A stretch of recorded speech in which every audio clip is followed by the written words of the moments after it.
What's up, guys? Chatty CRC back with you here. Real quick, Maui FPVer, I am smiling. The weather's nice. I even had to mow my grass yesterday. Garage is all cleaned up, lawnmowers are fixed, chainsaws running, cutting down some trees that fell down during the winter time. Everything is all good. So, let's talk about my two protons here. The 5.5 inch and the 6 inch. Now, the 5.5 inch has been around for a while. It gets awesome video. I would say it was the quad that I love to fly the most and have the most fun with. That was until Sunday evening when I finally flashed RC8 Caprica on my Helio on my Reverb. And let me tell you, that thing is fun, even though flying these things all day on 5S and then moving to a 5-inch 4S quad is like being stuck in second gear. So, let's talk about the builds real quick. 5.5 inch, 6 inch Flight Club Proton, awesome frames.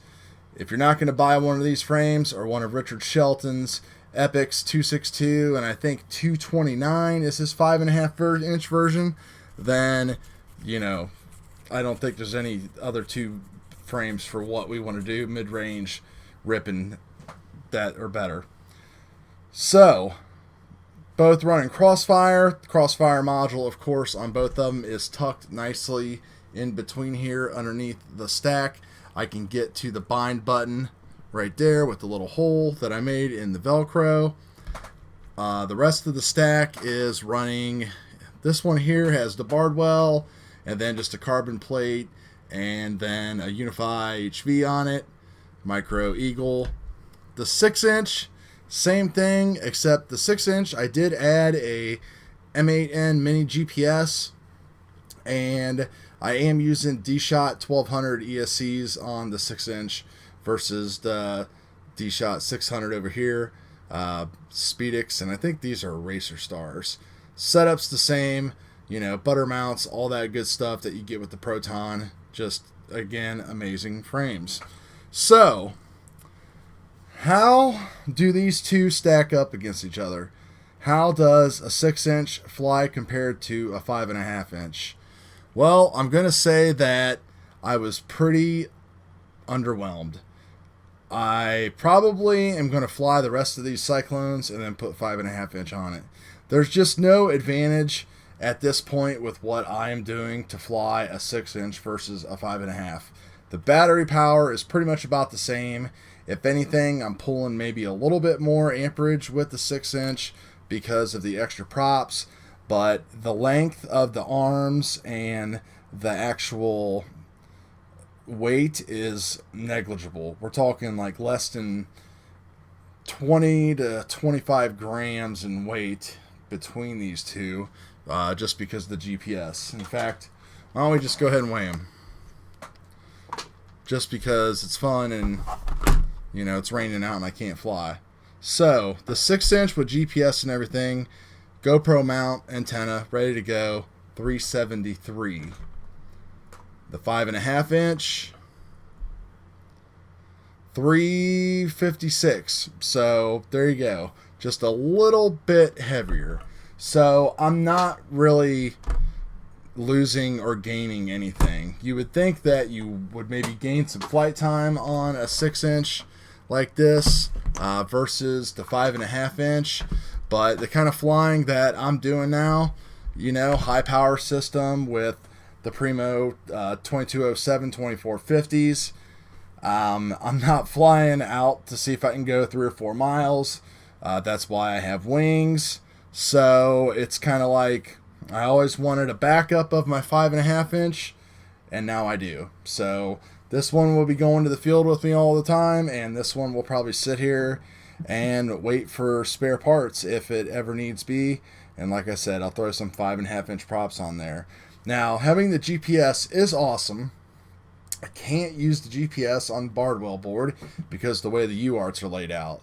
So that is one disadvantage. So I may end up flying this as the primary rig just because it does have the GPS on it.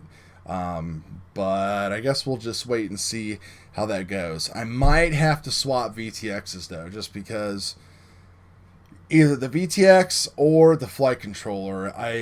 There is an electrical issue going on this one for sure, because it's either, I don't think it is the Unify, but this is a 5-volt Unify, and this is the HV. My video on this is crystal clear. My video on this one is not. If I kind of put them into the ground and kind of like, you know, kill my throttle and kind of drop to the ground, when this one hits, it kind of locks up. And this one here, you know, pretty much does not. This has the CL Racing F4 in it, and it's been around the block, even though it's only like, you know, 6 or 7 months old. It's been soldered on over and over a few times. Whatever, you know, Chang is awesome. He's taken care of me multiple times on these boards and on my, you know, whatever, the Air V2 type of boards. But I don't know. We'll wait and see what happens and what kind of mood I'm in. So I'd really just like to take the GPS off and put it over here. Or I might not use GPS period, but that's kind of going against what I want, because even if I am flying over trees or anything like that, I want those coordinates. You know, it comes back to the crossfire and the DVR and everything like that, and it just makes finding your stuff so much easier. I've got a video coming up about that too, because on the maiden flight, I didn't have my DVR on, I didn't put my locator on here, no buzzer, no nothing, got all excited flying it, wasn't paying attention to battery, it went down in the cornfield, I had an idea where it was, but it still took me about an hour to find it. So anyway, I think everybody pretty much is in the same agreement as I am that 6-inch really doesn't have much advantage over 5.5 inch.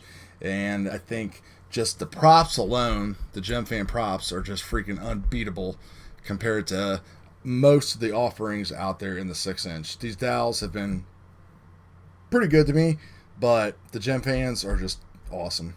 So that's it. Still love the frames, everything like that. It's just really a 5-inch versus 5.5 inch versus 6-inch battle right now. So that's it, guys. Talk to you later.